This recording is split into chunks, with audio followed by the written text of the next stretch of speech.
Here is the most important reason why Bitcoin exists. People say that it has no use case, Bitcoin has no utility. I don't agree with that. Here's why. The central banks print money and the governments enforce that with violence. People with guns will come to your house if you don't follow the rules. And that's needed in some areas of life. That's good for certain things. But there are times where governments have abused this power. Like in 2013, the government in Cyprus straight up took 10% from their own people's savings. And in 2019, the Turkish government, who were suffering from financial problems, froze 3 million people's bank accounts. So you might think that I won't keep cash then, I'll put my money into a safe asset like gold. Or you might think that I live in a country in the West, like the United States, where the government won't do that. Wrong! Executive Order 6102. The US government straight up confiscated people's gold during the Great Depression. They just straight up took the gold. If it was a fine as a punishment for a crime, that would make sense. But this wealth confiscation happens to people who did nothing wrong. So having money like Bitcoin,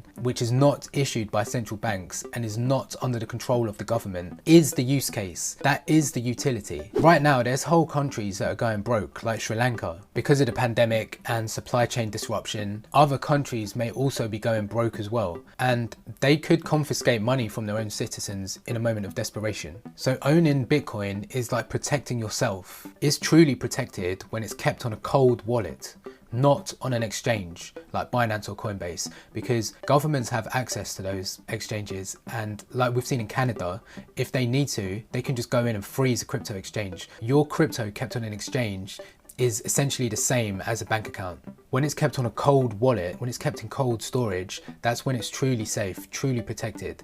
But it's a behavior shift for people. Keeping custody of your own money, you have the keys, you empower yourself, but it also comes with more responsibility. I'm going to be building a course that will teach you how to get set up and how to get onboarded in the safest way possible. Follow me on Instagram because that's where I put all my day-to-day updates.